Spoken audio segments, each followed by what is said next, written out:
ole ti bai ne vekule thulom om deuh mai kan ne kan hma hlel deuh mai VSK application kha Android big tan khan Play Store lampanga aron to a download thei to a tin chu ba ka chuan a download thei mai pia lampanga kan soi thin student attendance kha ati thei taboka chu ati na tlang pui toitain an soi le don ani le ama sabera chuan Google Play Store atangin alan nei lo khan Google Play Store atangin a download theya anei to ho po khan mang to ho khan in man sa kha uninstall kher ngai lo Google Play Store atangin in update thei bokani Google Play Store kan lut deuh ngal topang chuan kan han search changa hei VSK TMS omsa oma VSK space TMS tianga sorry TMS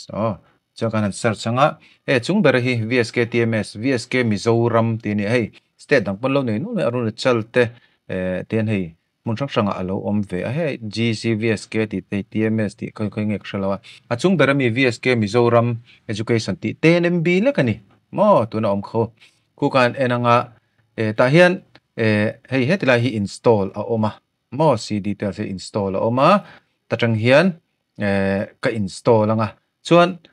a englo to ho khan anei to ho kha chuan update ti pom mai the kha chu du jok kha a man the ni ti khan kan install anga a to sa chuan update rungot po khan ati thei don ani chu kan hredon nia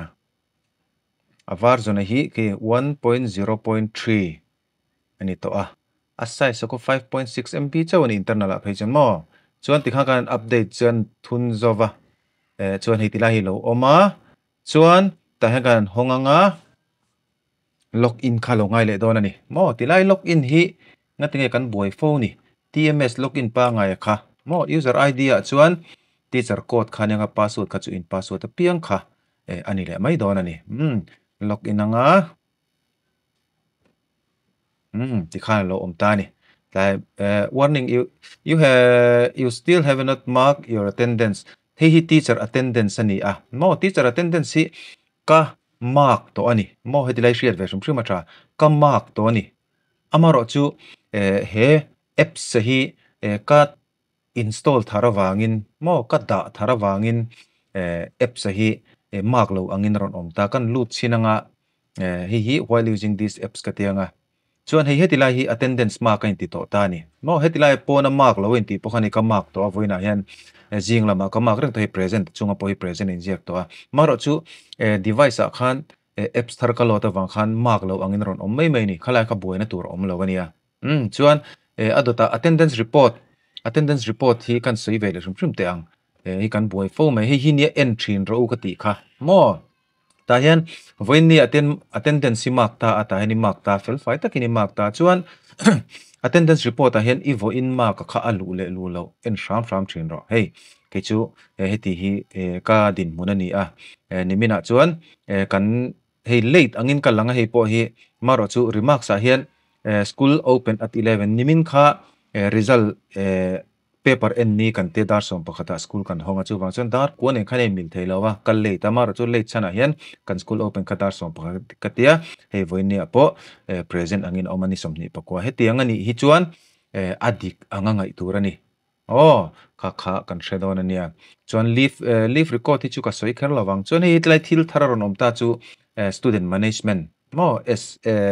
TMS kan te student management akha ta hian hei attendance pek na tu ni ta hei tian ol samte lom ta ni attendance kan pedona nga voin attendance kan la pelova kan pedona nga hei ti hian an ming alo oma mo no pang ming chuan hei tilai hian no pang pakhat kal lo ke ji wana hian kan neya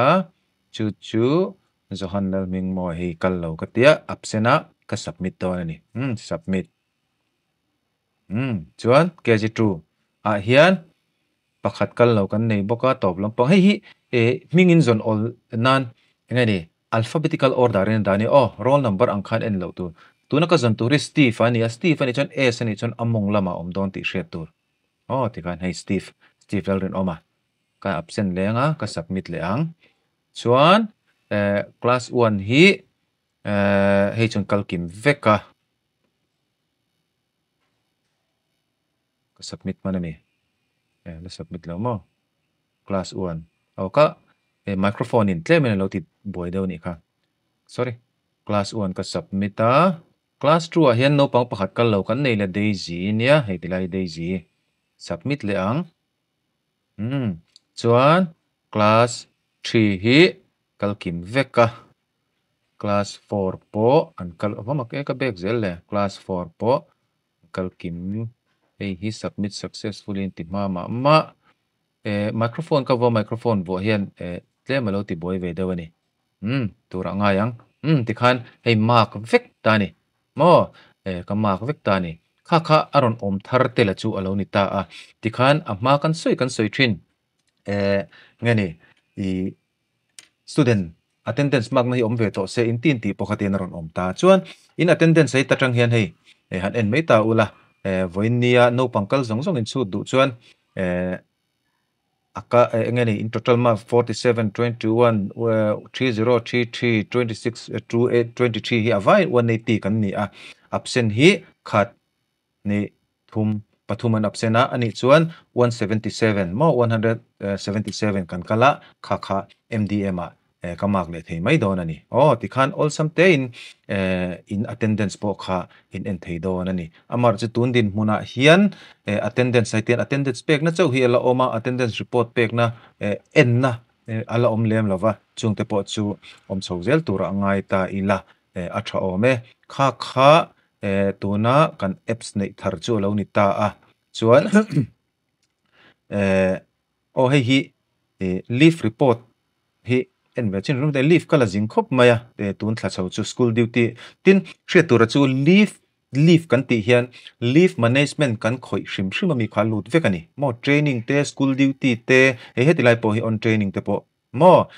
on training te po hi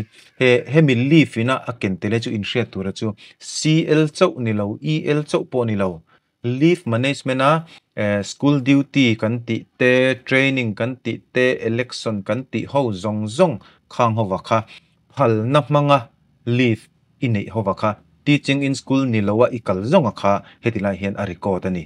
chu kan lo thretel donia school duty te chu leave ani dona mi in tin mai theya amaro chu leave management atanga kan khoi howakha heta hena lutani mo total leave chuan hetilai hian kumina thlan theita a kumsani somni pali a chuan hei hengo hi kumsani somni pali hi ngani thui tam kha kan ti man lova hetilai hian long tiron om telta a hei hi enge en chin taila